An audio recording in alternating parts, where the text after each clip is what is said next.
Assalamualaikum warahmatullahi wabarakatuh. Selamat pagi semua. Nah, gimana kabarnya hari ini? Alhamdulillah baik ya. Eh, Rasanya saya senang sekali berada di ruangan ini bersama kalian. Tentunya kita di sini akan melakukan suatu hal yang sangat bermanfaat untuk kita semua. Ada pepatah, tak kenal maka tak sayang. Jadi izinkan saya memperkenalkan diri. Perkenalkan, nama saya Muhammad Cece Samsudin. Saya mahasiswa program bimbingan konseling dari Universitas Indah Prasta PGRI, dan kebetulan saya sedang ada praktek pemberian layanan di sekolah ini. Dalam kesempatan kali ini saya akan melakukan suatu layanan bimbingan konseling, yaitu layanan informasi. Sebelumnya ada yang tahu apa itu layanan informasi?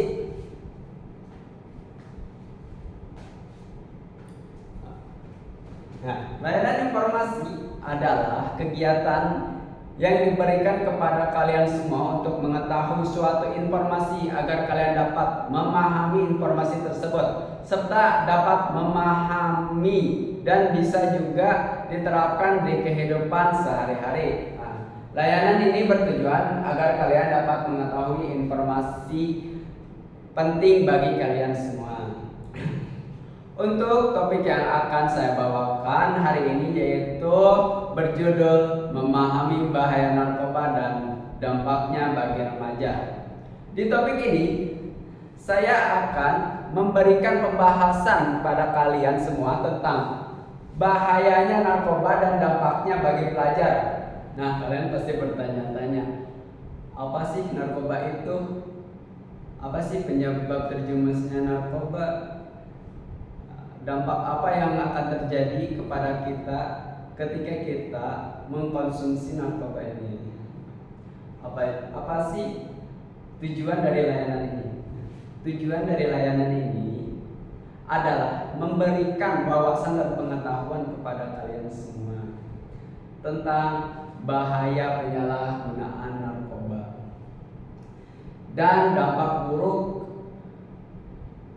buruk yang dapat ditimbulkan serta meningkatkan kesadaran kalian akan pentingnya dalam menentukan masa depan bangsa. Jadi, saya berharap kalian memahami benar-benar penjelasan dari saya, karena hal ini sangat bermanfaat bagi kita semua untuk menciptakan suatu generasi emas, generasi anak muda yang sehat, generasi anak muda yang bebas dari narkoba. Dalam layanan informasi di sini saya akan menjelaskan bahwa ada beberapa asas yang harus kita ikuti. Yang pertama yaitu ada asas kegiatan.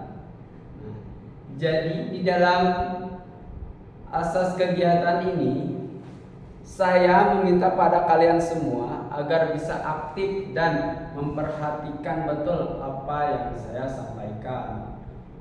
Untuk selanjutnya yaitu ada asas keterbukaan. Jadi di sini saya mengharapkan kalian terbuka ketika kalian memiliki pendapat atau kalian ingin mengemukakan pendapat.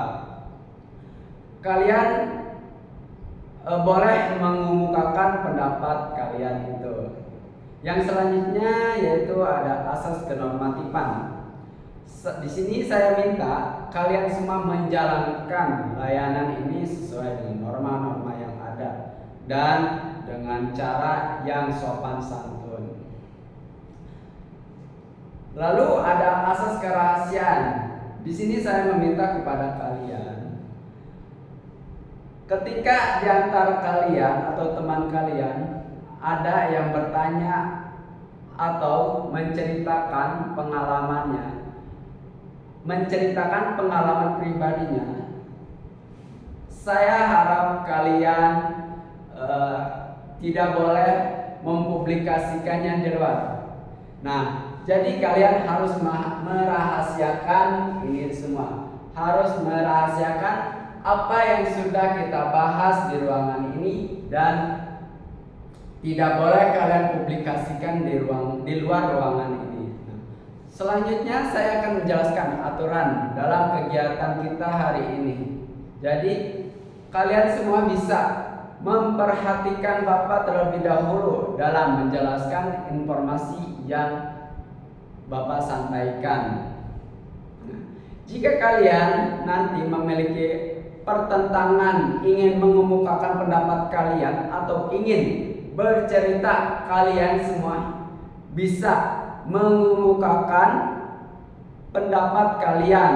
Tetapi ketika setelah saya menjelaskan, kalian boleh bertanya, mengungkapkan pendapat dan juga bercerita mengenai kegiatan kita pada hari ini. Sebelum lanjut, apa ada hal yang ingin kalian tanyakan? Nah, jika tidak ada, izinkan saya bercerita sebentar. Di suatu sekolah, tepatnya di Bandung, Jawa Barat, ada seorang anak, kita sebut saja namanya Zulkifli Beo. Dia adalah seorang pelajar. Awalnya kehidupan dia berjalan seperti pelajar pada umumnya, yang berangkat pergi untuk belajar dan menggapai cita-cita, pulang ke rumah membantu orang tuanya di bengkel. Dia adalah sosok yang ramah, selalu sopan dan menghormati gurunya. Ia juga siswa yang pintar dan berprestasi terutama di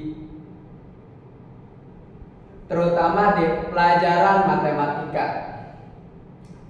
Ia memiliki beberapa sahabat. Dia dan sahabatnya ini sering belajar bersama, bermain bersama, bahkan melakukan hal gila bersama. Tetapi semua itu berubah sejak ia mengenal barang haram itu yang disebut narkoba. Sekarang sekolah dia menjadi berantakan, tidak sopan terhadap guru, bahkan gayanya aja udah seperti preman. Nah, dia juga sudah tidak sungkan berperilaku kriminal demi mendapatkan barang haram itu. Baginya barang haram itu memberinya dia kenikmatan, tetapi dia tidak tahu bahwa barang itu membebani tubuhnya, dan dia juga tidak tahu bahwa barang ini dapat membunuhnya. Dari cerita saya, pelajaran apa yang kalian dapatkan?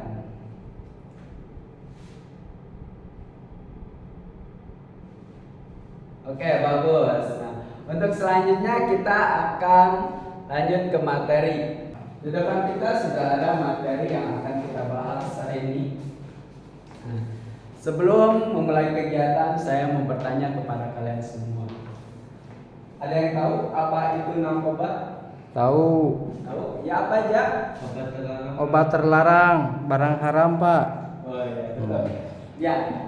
Jadi narkoba itu adalah sejenis obat-obatan di mana kalian ketika memakai ini bisa menyebabkan kalian terkena hukum. Bahkan narkoba ini juga bisa membuat kalian di penjara sampai ke kematian. Selanjutnya, nah di sini ada pengendalian narkoba. Narkotika adalah zat atau obat baik yang bersifat alamiah, sintetis maupun semi sintetis yang menimbulkan efek penurunan kesadaran, halusinasi serta daya rangsang. Sementara menurut UU Narkotika Pasal 1 Ayat 1 menyatakan bahwa narkotika bahwa narkotika merupakan zat buatan ataupun yang berasal dari tanaman yang memberikan efek halusinasi, menurunnya kesadaran serta menyebabkan kecanduan. Nah, ketika kalian mengonsumsi jenis obat-obatan ini, dengan secara otomatis kalian akan mempunyai rasa kecanduan. Bahkan ketika kalian sudah kecanduan dengan narkoba ini, kalian sulit untuk menghilangkan rasa kecanduan ini. Bahkan kalian akan terus-terusan ingin minum obat ini. Karena apa? Akan terus-terusan minum obat ini karena kalau kalian tidak meminumnya, ini membuat kalian terasa tersiksa. Itu menurut saya pribadi. Oke, lanjut.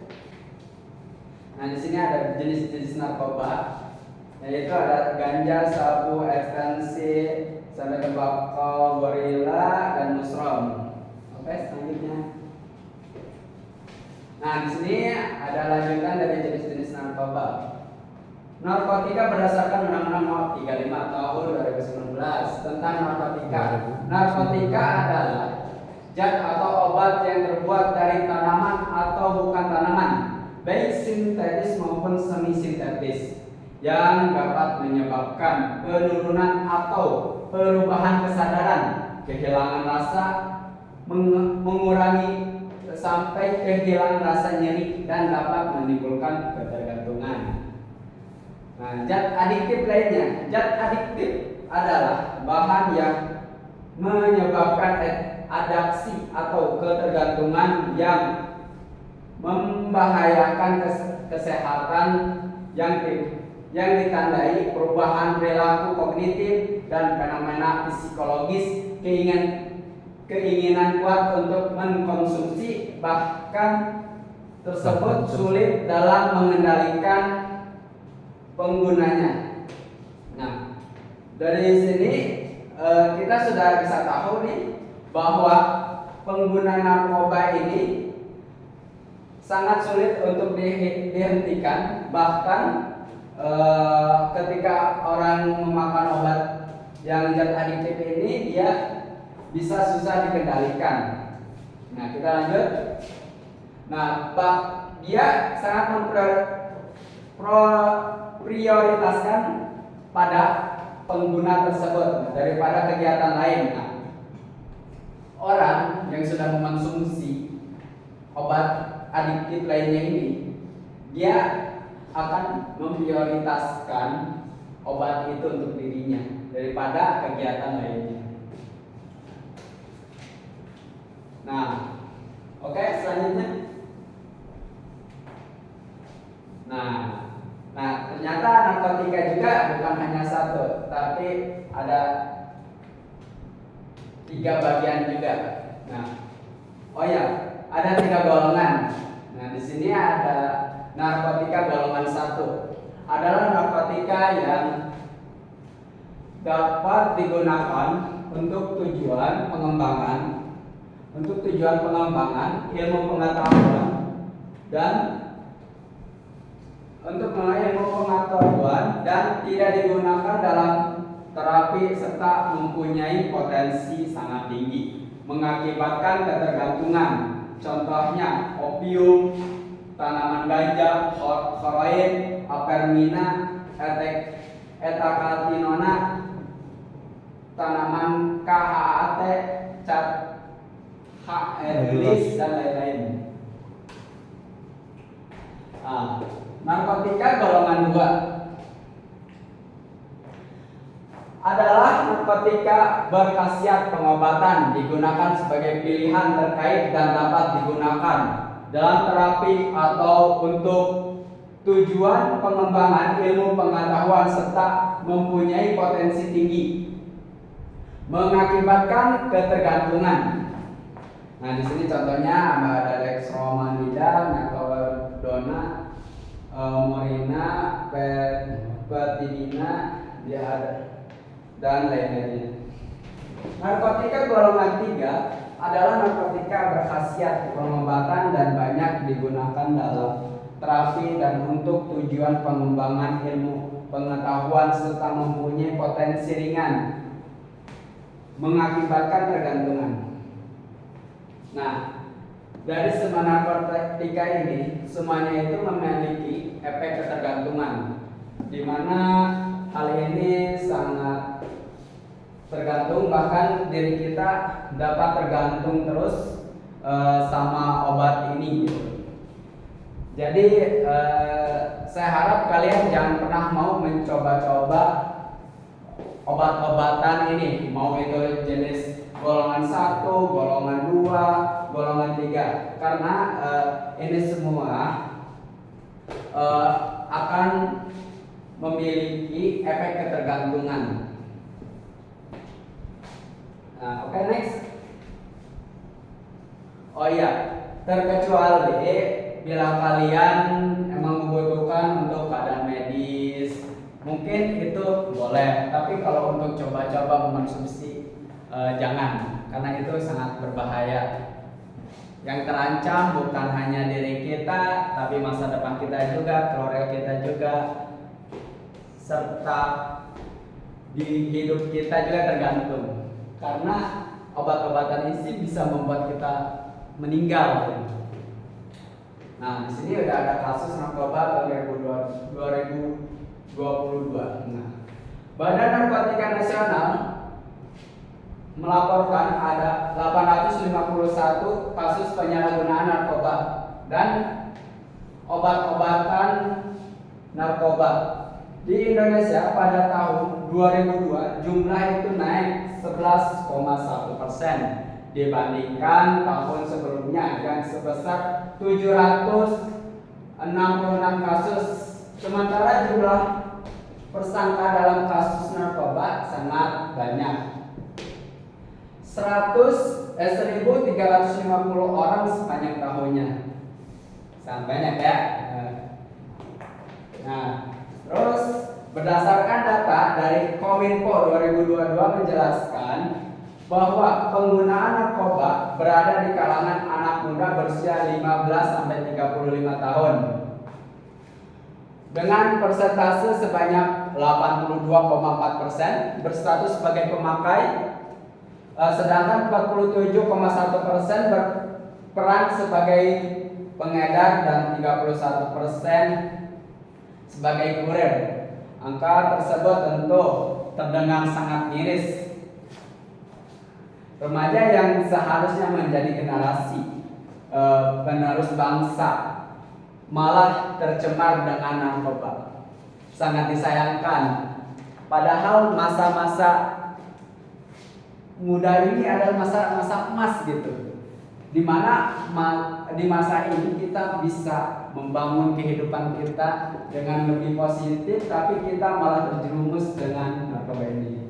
Jadi jangan pernah coba-coba untuk memakai obat-obatan ini. Hindari sebisa mungkin, kalian harus menghindari karena efeknya itu sangat berbahaya gitu. Bahaya buat tubuh kalian, masa depan kalian, lingkungan kalian bisa terancam dengan penggunaan obat-obatan ini. Oke, lanjut. Nah, di sini ada penyebab kasus narkoba di kalangan remaja meningkat. Ada banyak faktor yang membuat meningkatnya narkoba di negara tercinta kita ini.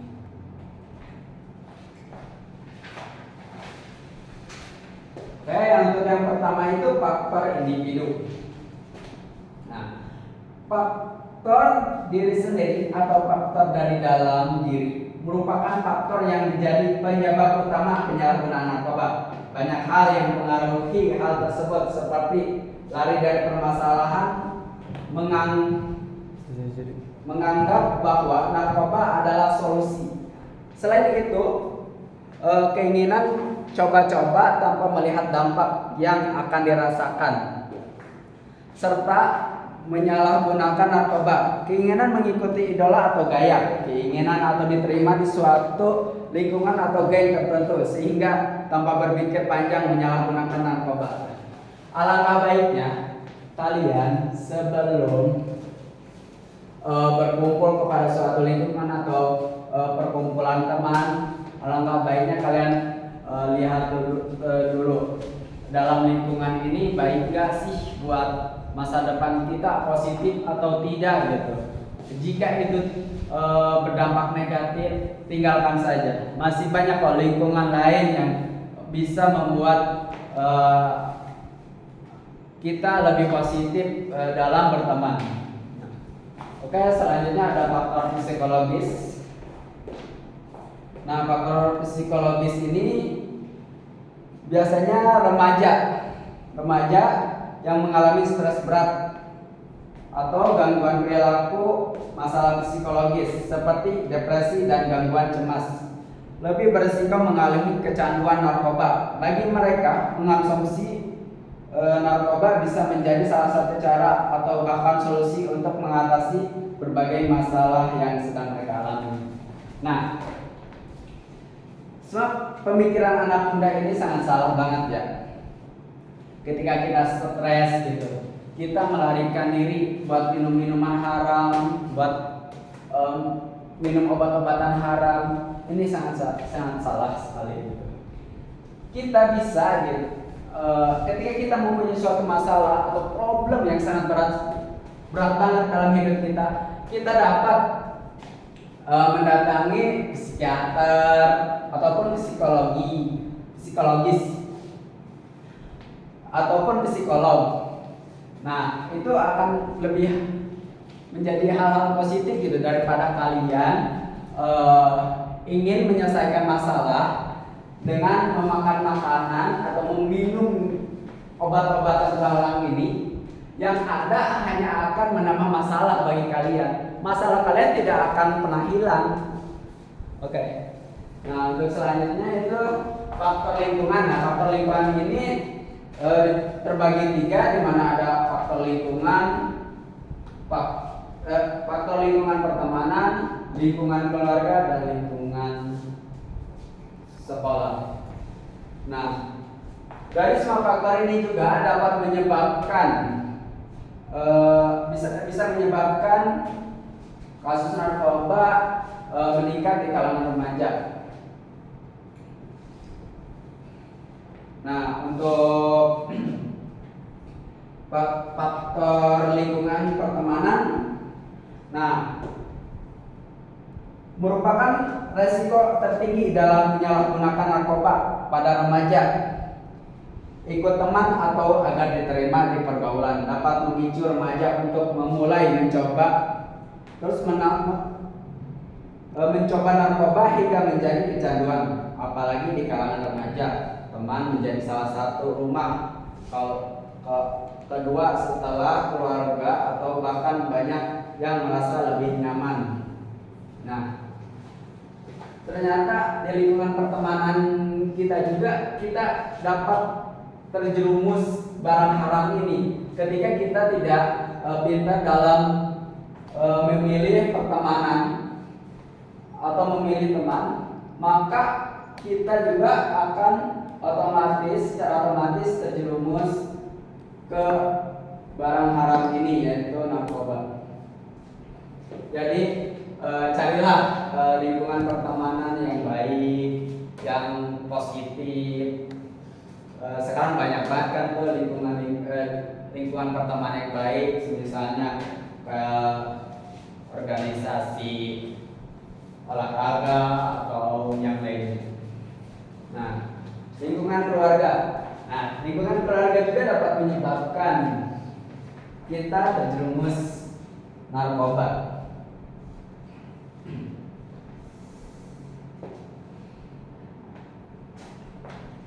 Nah, faktor keluarga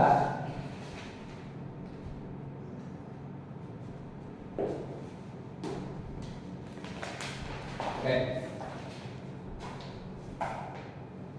Nah, lingkungan keluarga yang tidak sehat membuat para penyalahgunaan narkoba lebih mudah untuk masuk ke dalam hal tersebut. Ditambah lagi masalah keluarga seperti broken home atau keratakan hubungan keluarga yang bisa terjadi karena perceraian ataupun hal lain. Komunitas yang kurang baik, komunikasi yang kurang baik, tidak memiliki rasa hormat dan saling menghargai suatu sama lain pun bisa menjadi faktor utama penyalahgunaan narkoba. Oleh sebab itu membangun. Nah, pentingnya membangun suatu lingkungan yang baik dalam keluarga itu akan membuat kita lebih positif gitu. Dan hal ini juga akan menjauhkan kita dari terkenanya barang-barang haram ini. Rasa ingin tahu. Nah, kebanyakan anak muda sekarang dia tidak tahu apa yang dia makan, tapi karena dia penasaran dan ingin tahu, dia berani mencobanya gitu, tanpa mencari informasi terlebih dahulu tentang apa sih ya gunanya obat ini, apa efek samping dari obat ini. Nah, kebanyakan anak muda kita ketika diajak atau diberikan sesuatu itu mereka langsung menerimanya dan bahkan tanpa menanyakan ini apa, ini jenis obat apa. Yang tanpa mereka sadari ketika mereka mencoba dan mereka merasakan kenikmatan di obat ini, mereka otomatis akan kecanduan gitu. Nah, hal ini sangat berbahaya sekali, lebih baik dihindari gitu. Nah, jika kalian penasaran atau ingin tahu, cobalah kalian cari tahu terlebih dahulu. Sekarang kan zamannya teknologi, kalian bisa memanfaatkan internet untuk mencari tahu apa sih barang ini gitu, gunanya apa gitu. Jadi kalian dari sini bisa mengetahui barang ini halal atau haram dan bermanfaat atau tidaknya gitu kalian. Terus selanjutnya, kurangnya edukasi terkait bahaya narkoba di kalangan remaja juga dapat membuat semakin meluasnya kasus penyalahgunaan narkoba. Oke, sekarang next. Nah, dampak narkoba bagi pelajar. Di sini ada dampak narkoba bagi pelajar. Untuk yang satu itu bisa tertular penyakit. Nah, kalian bisa tertular penyakit seperti penyakit HIV yang bisa lewat dari darah atau dari kulit ketika menggunakan obat narkoba ini yang jenis pakai suntikan itu tuh, kalian otomatis memakai satu suntikan untuk semua gitu. Nah, itu bisa menyebabkan kalian mengalami penyakit gitu, penyakit tertular.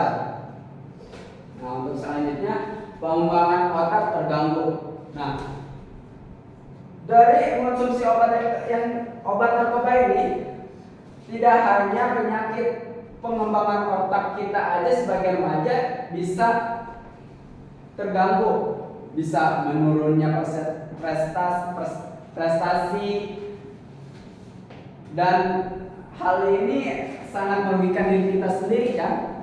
Bahkan kita sudah rugi untuk membeli obat ini, kita dirugikan juga gitu dengan otak kita yang terganggu gitu, yang besar gitu. Untuk selanjutnya itu dapat merusak ginjal. Nah, obat ini juga, narkoba ini dapat merusak ginjal kita. Nah, selanjutnya itu mengakibatkan kecanduan. Nah, ini hal yang sangat merugikan, di mana ketika kita sudah kecanduan oleh barang haram ini, maka kita akan melakukan apa saja untuk mendapatkan haram ini. Misalnya melakukan kejahatan, pencurian, bahkan melakukan kriminalisasi demi mendapatkan barang haram ini. Padahal ini sangat merugikan diri kita sendiri. Nah, untuk selanjutnya mengakibatkan masalah pada organ hati. Nah, tidak hanya merusak pada ginjal, obat ini juga mengakibatkan masalah pada organ hati kita. Apa kalian tidak sayang dengan diri kalian? Dengan mengonsumsi obat kayak gini, kalian bisa membunuh diri kalian sendiri. Nah, tidak hanya itu, masalah paru-paru. Jadi ini tuh sangat merugikan kalian gitu. Dari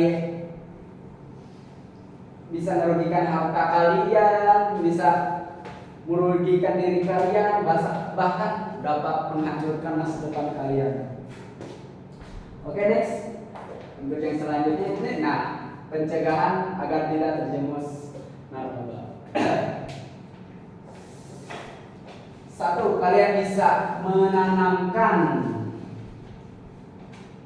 agama dan tingkatkan keimanan dalam diri kalian. Nah, kalian dapat mencegah agar tidak terjerumus narkoba ini dengan meningkatkan keimanan kalian terhadap agama kalian, agar nanti kedepannya kalian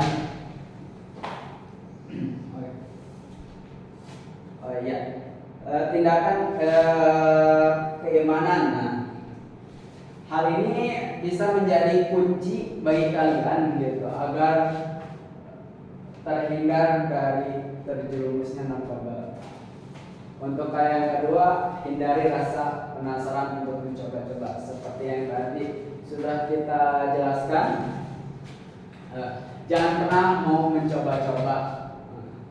Sebisa mungkin kalian hindari gitu. Walaupun kalian diiming-imingin sesuatu, sebisa mungkin kalian harus bisa menghindari.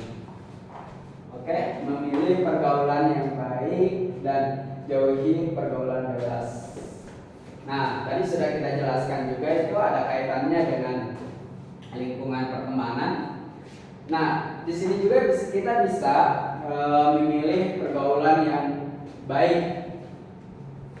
Kita bisa meninggalkan pergaulan yang bebas atau yang tidak baik gitu.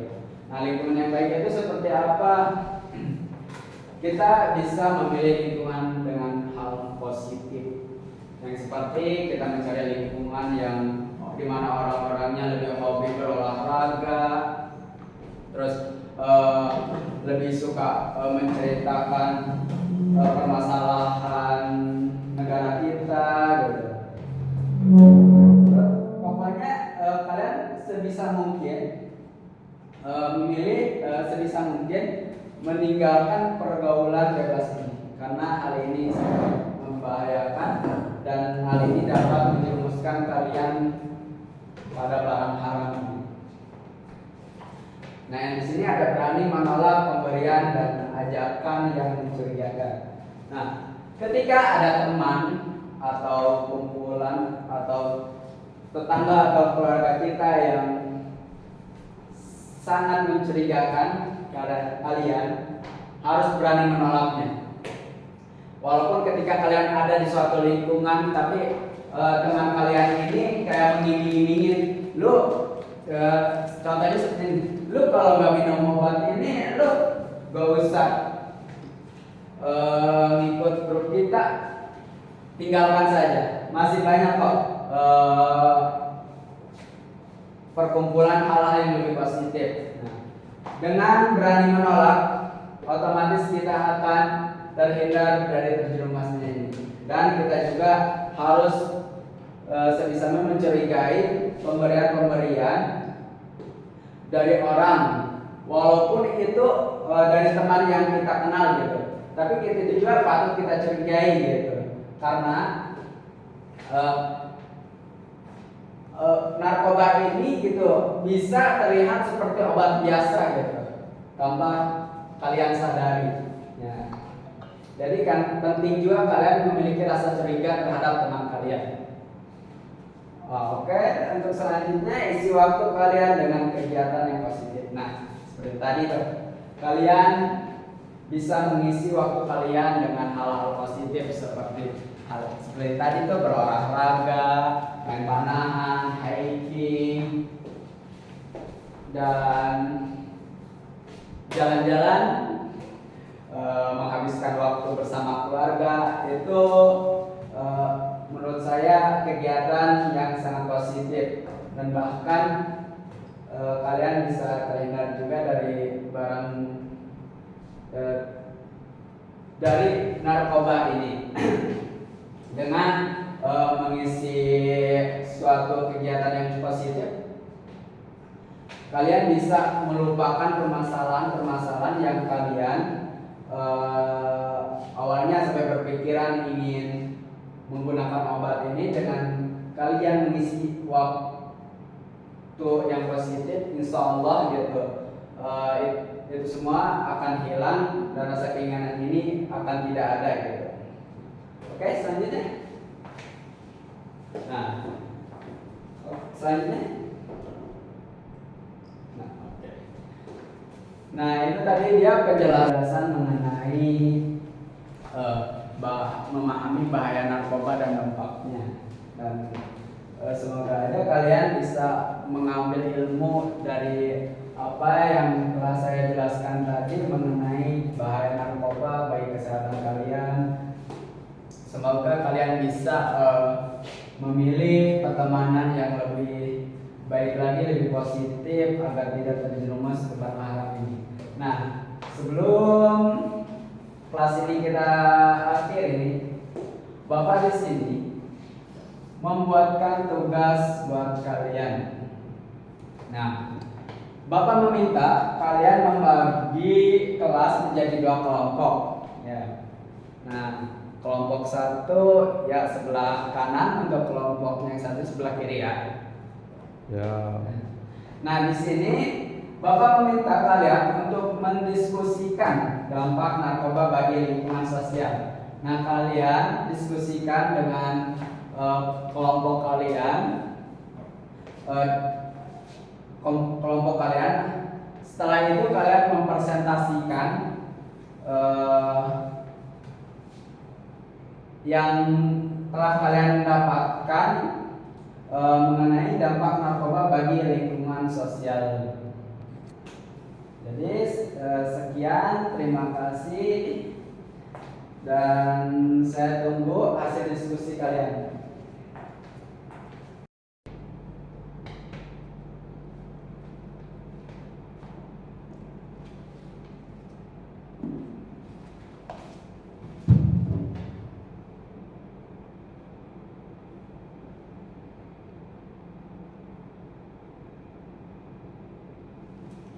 Baik, waktu diskusi telah selesai.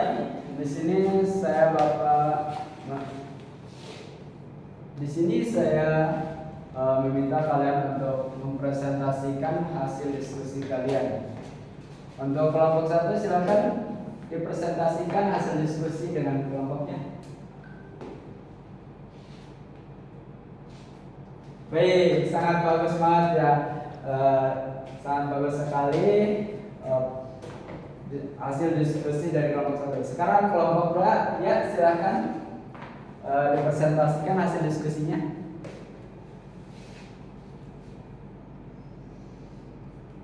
Ya, sangat bagus juga. Tepuk tangan untuk kita semua.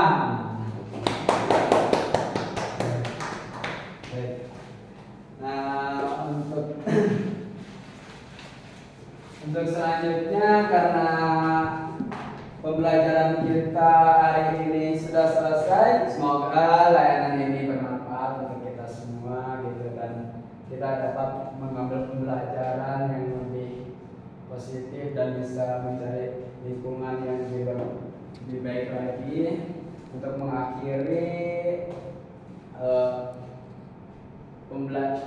mengakhiri layanan ini, alangkah baiknya kita berdoa terlebih dahulu agar apa yang kita dapatkan bisa bermanfaat bermanfaat untuk hidup kita dan masa depan kita. Berdoa dimulai.